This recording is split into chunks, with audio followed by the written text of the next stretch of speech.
न्यायालय की पाठशाला में आप सभी का स्वागत है। आज के एपिसोड में हम डिस्कस करेंगे 183 बीएनएसएस में रिकॉर्ड किए जाने वाले बयानों की संपूर्ण प्रक्रिया को।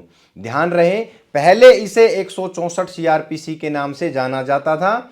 जैसा कि हम पिछले एपिसोड में 180 बीएनएसएस में पुलिस द्वारा रिकॉर्ड किए जाने वाले बयानों की प्रक्रिया को देख चुके हैं। भाई मेरे, आपने एडवोकेट को यह बोलते सुना होगा कि क्या 164 का बयान हो गया, मतलब जो वर्तमान में सेक्शन 183 बीएनएसएस है। अब यहां समझने की बात यह है कि जब इन्वेस्टिगेशन के दौरान सेक्शन 180 बीएनएसएस में पुलिस ने बयान दर्ज कर लिया, तो फिर सेक्शन 183 बीएनएसएस में बयान दर्ज करने का मतलब क्या होता है। तो अब आप मेरी कही गई बात पर गौर करना। सेक्शन 183 बीएनएसएस मजिस्ट्रेट के सामने स्वतंत्र और कानूनी तरीके से कन्फेशन या स्टेटमेंट रिकॉर्ड करने की प्रक्रिया है। चलिए समझते हैं कैसे। अधिकतर हमें रेप के मामले या पोक्सो एक्ट के मामले में, या यूं कहें किसी महिला से संबंधित अपराध के मामले में 183 बीएनएसएस अर्थात 164 सीआरपीसी के बयान के बारे में सुनने को मिलता है। लेकिन ऐसा नहीं है कि बीएनएसएस 183 में ओनली किसी महिला का ही स्टेटमेंट रिकॉर्ड होता है, क्योंकि section 183 recording of confession and statements की बात करता है। तो इसमें रिकॉर्डिंग का मतलब हुआ लिखना या रिकॉर्ड करना, इसमें ऑडियो वीडियो भी शामिल है। कन्फेशन का मतलब हुआ अपराध कबूल करना अर्थात किसी बात को स्वीकार करना। स्टेटमेंट का मतलब हुआ कि जो कुछ देखा, जो कुछ सुना, उसका बयान देना। अर्थात क्या समझे, किसी व्यक्ति द्वारा कही गई बात को मजिस्ट्रेट के सामने सही तरीके से लिखकर या रिकॉर्ड कर सुरक्षित करना, ताकि बाद में कोई अपनी कही गई बात से मुकर ना सके, अर्थात बयान ना बदल सके। तो चलिए इसको थोड़ा और अधिक स्पष्ट करते हैं। अब आप कही गई बात को बिल्कुल ध्यान से समझना। मान लीजिए जब इन्वेस्टिगेशन के दौरान पुलिस के पास कोई इंपॉर्टेंट गवाह आता है जो कहता है कि मैंने अपराध होते हुए अपनी आंखों से देखा है, या फिर वो ये कहे कि ये मर्डर मैंने किया है, तो पुलिस उसका स्टेटमेंट रिकॉर्ड करेगी और पुलिस जो बयान दर्ज करेगी उसको 180 बीएनएसएस का बयान कहते हैं, जिसको हम पिछले एपिसोड में डिस्कस कर चुके हैं।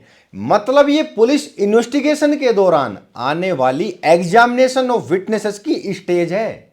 ध्यान दें, अब वो व्यक्ति जो ये कहता है कि ये अपराध मैंने अपनी आंखों से होते हुए देखा है, या फिर ये मर्डर मैंने किया है, अब पुलिस ने उसका स्टेटमेंट रिकॉर्ड करके केस डायरी में लगा लिया। तो अब यहां क्वेश्चन अराइज होता है कि जब पुलिस ने स्टेटमेंट रिकॉर्ड कर लिया, तो फिर 183 बीएनएसएस में मजिस्ट्रेट के सामने कन्फेशन या स्टेटमेंट रिकॉर्ड करने की क्या जरूरत है। तो भाई मेरे, ध्यान से समझना। पुलिस जानती है कि गवाह इंपॉर्टेंट है और हमने तो इसका स्टेटमेंट रिकॉर्ड कर लिया, किंतु भारतीय साक्ष्य अधिनियम सेक्शन 23 सब सेक्शन 1 में कहा गया है कि पुलिस के सामने किया गया कन्फेशन कोर्ट में एडमिसेबल नहीं है। मतलब पुलिस के सामने उसने जो कुछ भी कबूल किया है वो सेक्शन 23 सब सेक्शन 1 को हिट करता है। मतलब पुलिस के सामने दिए गए बयान को कोर्ट में कोई वैल्यू नहीं मिल रही है, क्योंकि सेक्शन 181 ऑफ बीएनएसएस का भी बार लगा हुआ है। तो फिर इसका मतलब पुलिस के सामने दिए गए स्टेटमेंट की कोई वैल्यू नहीं। भाई मेरे, इसकी केवल इतनी वैल्यू होती है कि इसको कॉन्ट्राडिक्ट एंड कोर्बोरेट करने के लिए यूज किया जाता है।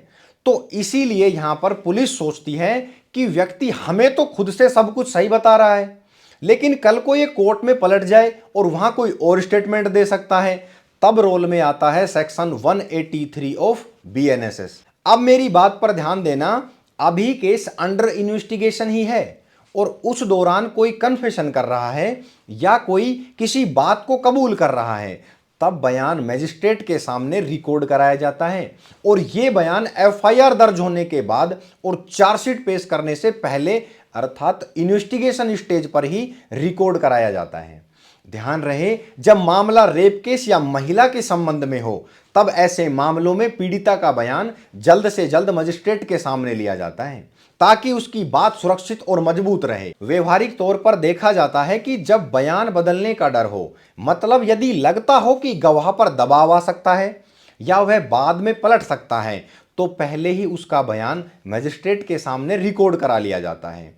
या फिर बहुत बार देखा जाता है कि आरोपी खुद कबूल करता है कि मैंने अपराध किया है, तब उसका कन्फेशन पुलिस मजिस्ट्रेट के सामने रिकॉर्ड करा देती है, ताकि बाद में वो ये ना कह सके कि पुलिस ने उस पर दबाव डाला है। मतलब पुलिस इन्वेस्टिगेशन स्टेज पर ही उसको कोर्ट में पेश करके बयान दर्ज करवा दिए जाते हैं।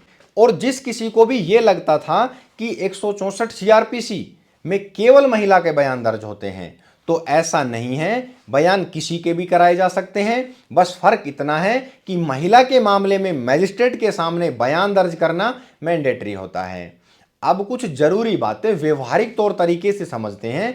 जैसा कि इंटर्नशिप के दौरान एक जूनियर एडवोकेट्स के मन में ये सवाल होता है, फॉर एग्जाम्पल वो सोचता है कि मामले का ट्रायल एडीजे कोर्ट कर रहा है, लेकिन 183 बीएनएसएस के बयान किसी अन्य कोर्ट में हुए हैं।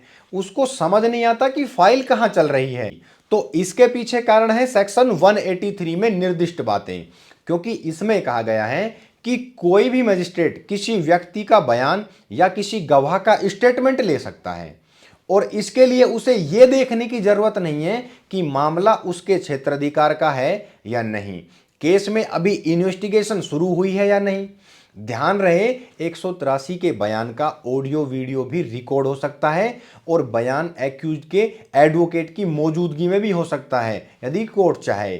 ध्यान रहे, पुलिस कभी भी कन्फेशन रिकॉर्ड नहीं कर सकती, भले ही उसे मैजिस्ट्रेट की पावर दे दी गई हो।